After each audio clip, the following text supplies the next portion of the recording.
Mon invité aujourd'hui dans Grisé Média, c'est quelqu'un que pas mal tout le monde connaît et apprécie dans le monde du hockey. Un ancien défenseur étoile, un ancien champion de la Coupe Stanley, un ancien dirigeant des Remparts de Québec, est également dans l'organisation de l'Océanique de Rimouski. Philippe Boucher qui est avec moi. Salut Philippe, ça va bien? Salut. Ça va bien, toi? Ça va très bien. Philippe, tu as eu une carrière phénoménale dans le monde du hockey. Puis je pense que, tu sais, des fois, on dit qu'il faut commencer au pied de l'arbre pour voir à quel point il peut devenir grand. Puis ça a été un peu ton cas dans le hockey junior. Déjà, en partant, tu as fait un peu ta marque là-bas.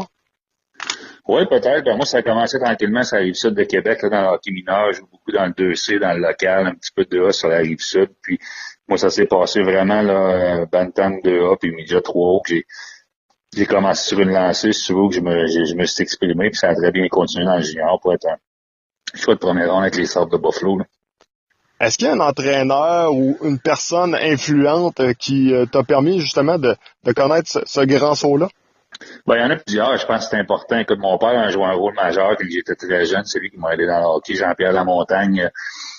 C'était tous des bons bénévoles dans ce temps-là, les entraîneurs. Hein, on n'était pas dans les écoles. Jean-Pierre Lamontagne m'a transformé de joueur d'avant à défenseur au niveau puis je pense que ça a été marquant. Jeannot Gilbert, que plusieurs connaissent, qui est malheureusement décédé aujourd'hui, m'a coaché dans le Bantam. Jean-Louis Les Tourneaux, Midget 3. Fait que c'est tous des gars qui ont aidé dans ma progression là, pendant mon hockey mineur. Si tu avais à nommer seulement un moment préféré, un moment marquant dans ta carrière junior, tu nommerais lequel, Philippe? Un moment marquant, gagner la Coupe du Président, je pense, avec j'ai aimé mon temps à Granby, mais on était une équipe un peu en reconstruction. Se faire repêcher, mais si tu parles pendant que je portais un chandail, là, junior majeur, de gagner la Coupe du Président avec le Titan de Laval, les frères Morissette, je restais chez un des frères Morissette, avec Bob Hartley et Michel Therrien comme entraîneur. C'était vraiment spécial là, de soulever la Coupe à Sherbrooke. Ta journée de repêchage, il faut absolument que je t'entende parler de ça. C'est un moment assez spécial, surtout pour un choix de première ronde. Oui, écoute, plusieurs, je pense qu'il y avait deux autobus de mon coin. J'ai un petit village, Saint-Apollinaire, ça arrive ça, il y avait deux autobus. T'es nerveux. Moi, je pensais pas être repêché en début d'année. Tu sors sur les listes en troisième ronde, deuxième ronde, tu te réveilles à Noël, puis t'es rendu dixième au monde. Tu sais pas trop ce qui se passe. Tu sais que tu joues du bon hockey, mais tu sais pas trop ce qui se passe. Puis tout, tout est vers la grande journée du repêchage. C'est juste une journée, ça définit pas ta carrière, mais c'est le fun. C'est un peu une récompense pour la famille, les amis, toi-même, les gars que je t'ai nommés qui m'ont coaché dans le hockey mineur aussi, plusieurs étaient présents, fait que c'est vraiment une journée spéciale. Est-ce que c'est un cadeau empoisonné d'être choisi en première ronde? Je m'explique, c'est que t'as comme pas le choix de réussir ou du moins les dirigeants voient en toi un joueur assez important dans leur l'organisation dans le futur. Donc j'imagine qu'il y a une pression qui vient assez forte avec ça. Oui et non, je pense que tu le réalises, tu t'en mets un petit peu quand tu es jeune. Moi, je l'ai vécu comme dirigeant aussi. J'ai été au repêchage plusieurs années là, avec l'Océanique puis les remparts. Puis il y a une grosse cérémonie là, souvent la première ronde et le vendredi soir. Le reste, c'est le samedi. Mais malheureusement, pour les gars de la première ronde, il y en a la moitié qui joueront pas. Puis heureusement pour plusieurs qui sont déçus là, de ne pas avoir été pris en première ronde et qui se vont prendre le lendemain de la deuxième à la septième ou qui ne sont même pas repêchés, certains vont avoir des très belles carrières. Fait que oui, ça vient avec une certaine pression. Je pense que quand tu te fais repêcher en première ronde, tu t'en attends. Faut que tu deals avec. Puis des fois, ben, tu as peut-être un petit peu plus de chance que certains aussi. Là. Peut-être qu'on a un petit peu plus de patience. On le voit avec Sherbak à Montréal ou d'autres. On vient d'abandonner celui, mais on a eu beaucoup de patience avec lui. Fait que ça peut aider aussi. Là. Les transactions, ça fait partie du milieu du hockey. C'est pas quelque chose, j'imagine, qui est toujours facile à vivre. Quand on est plus jeune, lorsque tu joues à Buffalo, ensuite tu t'es échangé du côté de Los Angeles, plus tard ça a été à Dallas et ensuite avec les Penguins de Pittsburgh où tu as gagné la Coupe Stanley. Comment tu vivais ces transactions-là? Est-ce que c'était quelque chose de frustrant? Est-ce que c'était stressant? Comment tu vivais ça? Ben, ça dépend. Écoute, moi, je m'en attendais pas jusqu'à juste avant le match. On m'avait dit que les Kings de Los Angeles étaient là pour me voir quand j'étais à Buffalo. J'ai été échangé à 5 heures du matin. C'est Mathieu Barnaby qui avait répondu au téléphone. On était les deux à l'hôtel. Je me suis fait échanger à Los Angeles de Buffalo. Je pense que lui était plus énervé que moi. Tu t'en vas à Hollywood, tu t'en vas à LA. Toi, moi, j'étais déçu un petit peu sur le coup parce que l'équipe qui t'a repêché, ça va toujours rester spécial. Fait qu'il y avait une petite déception de ce côté-là. Puis quand je suis arrivé à Los Angeles, j'étais heureux, j'avais hâte de faire ma place, là, puis tout ça. Puis là, la seule autre fois que j'ai été échangé, c'était en fin de carrière, là, justement, des Sabres, excuse pas des Sabres, mais des Stars de Dallas, vers les Pingouins, où j'ai eu le plaisir de gagner la Coupe Stanley. Fait que sur le coup, ça frappe un petit peu aussi, parce que j'avais été longtemps à Dallas, mais le résultat a été une Coupe Stanley, puis je le regretterai jamais là, à Pittsburgh. Dallas, ça a été pour toi ta maison. C'est là où tu as fait, je pense, le plus parler. C'est là que tu as connu tes plus grands moments en carrière. Si je te parle des Stars de Dallas, qu'est-ce que ça l'insinue pour toi? De la stabilité pour moi, finalement, m'établir. J'ai eu beaucoup de blessures. J'en ai eu quelques-unes à Dallas aussi, mais j'en ai beaucoup à LA. J'ai eu de la misère. J'avais des bons moments, des moins bons. Les deux dernières années avaient été très bonnes. Là, je jouais dans le top 4. Mais avant ça, j'avais de la misère à m'établir. Quand ça allait bien, je me reblessais. Là-bas, c'était de la stabilité, un rôle important, un rôle de leader, m'exprimer autant offensivement. Probablement devenir le joueur que tu parles des choix de première ronde, moi, ça a été un petit peu plus long, mais je suis probablement devenu le joueur que plusieurs pensaient que j'allais être, puis que je voulais être aussi un joueur plus complet, un joueur qui pouvait jouer dans tes situations, qui pouvait faire la différence, puis c'est ça qui est arrivé là pendant mes années à Dallas. Pour toi, Dallas, est-ce que ça fait partie des grandes villes de hockey américaines? C'est une très bonne ville de hockey. Écoute, moi, pendant que j'étais là-bas, il avait gagné la Coupe Stanley quelques années avant. Il avait été pas loin de la finale aussi. On a toujours eu des bonnes équipes pendant que j'étais là, peut-être à part la dernière année. Ça a été plus difficile après, mais c'est un très bon marché. Il y avait 230 quelques sell-out de suite. Les gens aiment le hockey là-bas. Ça prend des bons marchés. C'est pas tous les marchés qui sont stables, mais là, c'est un très, très bon marché là, de hockey aux États-Unis. Tu as eu la chance de participer au match des étoiles. Comment on se sent lorsqu'on participe à ce genre de match-là? Il y a des joueurs qui aujourd'hui ne préfèrent ne pas y aller, qui disent que ils préfèrent peut-être plus avoir du temps avec leur famille. Lorsqu'on reçoit une invitation pour ça et lorsqu'on joue un match comme ça, comment on se sent? Ben moi, c'est un peu spécial. Je m'en souviens pas du tout. J'ai une commotion cérébrale la game d'avant. Fait que Un peu c'était un spécial. week-end un peu plus difficile pour moi, mais honnêtement, moi, c'est une longue histoire, là, je vais te la garder courte, mais pendant la saison, là, mon père était atteint du cancer, là, tout le monde le savait. J'avais été à Québec pendant, je pense, 5 fois en début de saison pour venir le voir. Il est décédé plus tard, là, il est décédé au mois de mars, mais la Ligue, moi, m'avait appelé quelques semaines avant parce que justement, ils veulent pas que les joueurs nomment un joueur puis que le joueur se présente pas. Fait qu'on m'avait demandé de parler à mon père. Moi, j'avais prévu descendre à Québec. J'avais parlé à mon père. On avait convenu que je resterais pour le match des étoiles. Fait que même si j'ai des souvenirs vagues puis je filais vraiment pas, ça a été une belle expérience. Mon père a pu me voir jouer le match des étoiles ou qu'est-ce qu'il était capable de voir. Puis c'était des moments spéciaux là, pour toute la famille. Lorsque tu t'es joint aux Penguins de Pittsburgh, évidemment, j'imagine que tu te doutais qu'il y avait peut-être une possibilité pour toi de soulever la Coupe Stanley, même si c'était pas chose faite, on s'entend. Il y avait un club très compétitif avec un certain Sidney Crosby. Tes moments avec les Penguins, t'es as savourés en masse? Ben, on est devenu compétitif. Quand je suis arrivé là-bas, là, Michel Therrien n'a pas été là avec nous pour soulever la Coupe Stanley, mais Michel Therrien a fait un excellent travail là-bas de redresser l'organisation, de mettre ça sur des bonnes bases. Sur le message, je passais peut-être un peu moins à la fin, mais il a fait un excellent travail. Quand Dan Bazema il est arrivé avec nous, je pense qu'on était 10e dans l'Est, fait qu'on on se dirigeait pas vers une Coupe Stanley automatique, mais on savait avec l'ajout de Bill Guérin et Chris Kunitz qu'on allait avoir une bonne équipe. Puis tout s'est bien passé. Là. Tout est tombé en place. Le leadership s'est affirmé. Puis nos joueurs étoiles, que ce soit Crosby, Malkin, Nathan, Fleury, ont joué du très bon hockey. Puis ça a été le fun pour tout le monde. Là. Je vais m'en souvenir longtemps, c'est sûr. Soulever la Coupe Stanley. On rêve tous de ça un jour ou l'autre. N'importe quel petit gars qui a joué au hockey dans la rue a joué un 7e match de la Coupe Stanley devant parents, famille et amis. Il n'y avait pas beaucoup de spectateurs, mais n'empêche, ça reste nos plus beaux moments en carrière. Mais de ton côté, tu as réussi à soulever le gros trophée. Le gros saladier, là, la première question, il est-tu si pesant que ça? Puis la deuxième, c'est-tu vrai qu'il est vraiment léger? Parce que ça a l'air que t'es tellement content que ça pèse une Sur plume. le coup, là, honnêtement, je pense que tu te rends compte de comment il pèse le troisième jour, là, quand t'as fait le premier jour avec ta famille, tes amis, tes coéquipiers, mais non, sur le coup, là, c'est l'adrénaline, c'est vraiment le fun. Puis, je vais te ramener à ce que je te disais plus tôt dans l'entrevue. Tu soulèves la coupe, puis veux pas, t'as des pensées pour tout le monde que je te nommais tantôt, famille, amis, entraîneurs, coéquipiers, hockey mineur, tout te passe, tous les efforts que tu as fait pendant plusieurs années, te passe rapidement là, devant les yeux, puis c'est un feeling incroyable. On dit toujours que pour un athlète, la meilleure fin, c'est de terminer avec la Coupe Stanley des mains, mais de ton côté, lorsque tu l'as soulevé, est-ce que tu savais que c'était terminé? Oui et non, j'avais tu sais, la même histoire que j'avais à Los Angeles était revenue. J'avais manqué 28 des 30 dernières games. J'ai été blessé là, avant les séries. J'avais trouvé ça difficile. Je me suis entraîné tout l'été.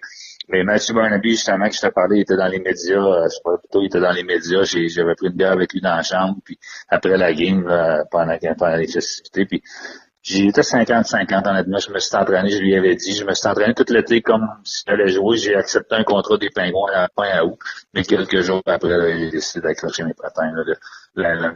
L'autre blessure, tout ça avait pris son temps pour moi. Puis c'était le temps pour passer à d'autres choses. On était revenu à Québec, mon garçon avait commencé le hockey mineur. C'était fait des amis à Québec. Moi, on a décidé de rester.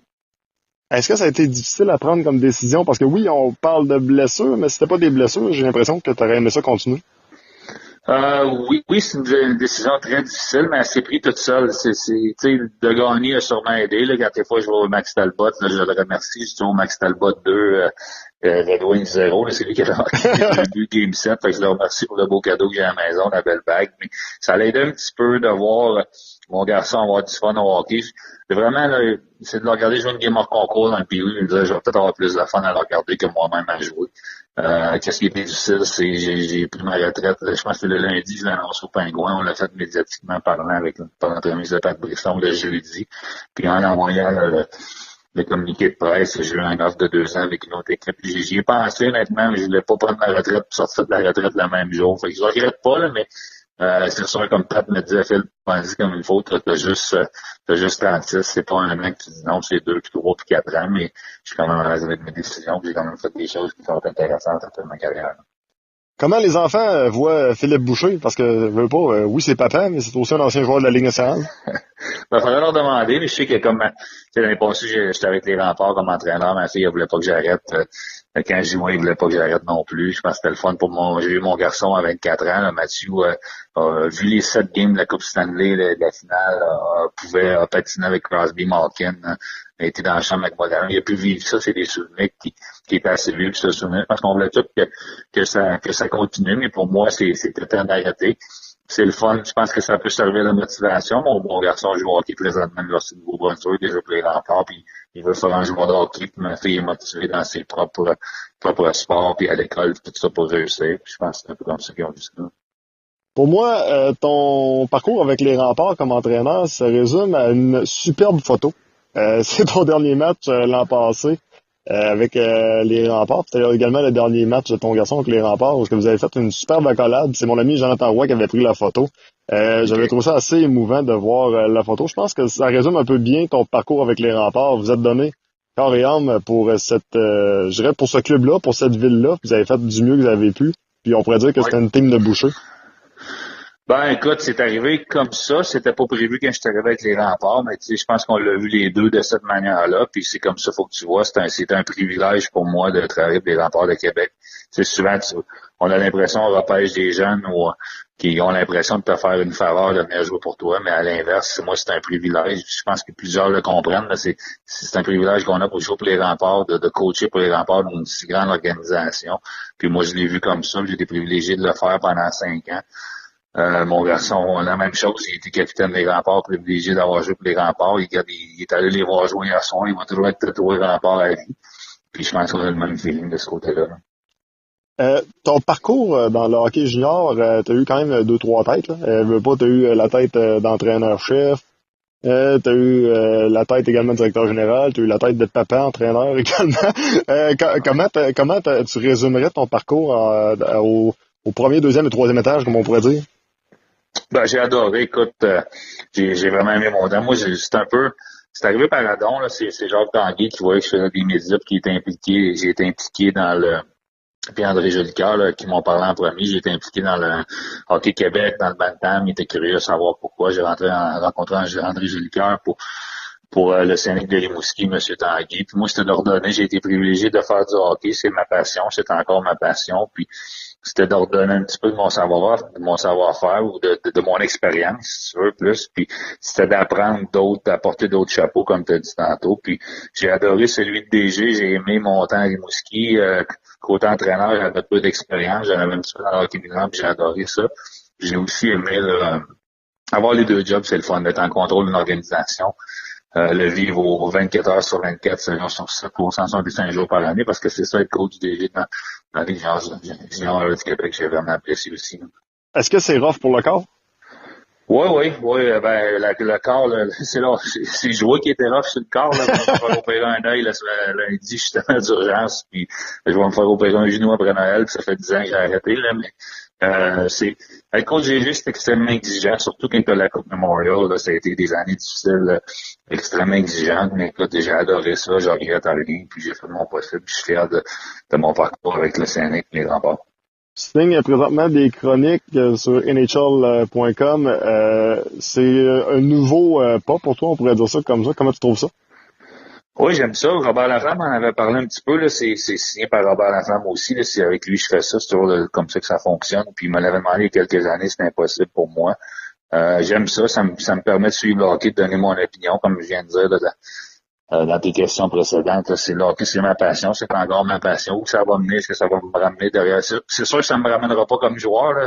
C'est trop tard. Mais est-ce que ça va me ramener derrière un banc? Est-ce que ça va me ramener dans les médias?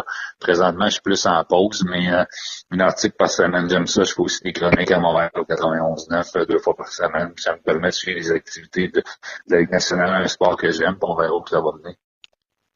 Ton rêve ultime, est-ce que ce serait de retourner derrière le banc, être DG? Est-ce que c'est dans le junior? Est-ce que c'est dans la Ligue nationale? Est-ce que c'est d'être un membre influent dans le monde des médias au point de vue du hockey? Qu'est-ce qui serait ton rêve? Moi, j'ai été chanceux, honnêtement. Là, premièrement, j'imagine, ça prend un certain talent, puis j'ai été chanceux d'avoir ce talent-là, puis de pouvoir jouer dans la Ligue nationale très longtemps.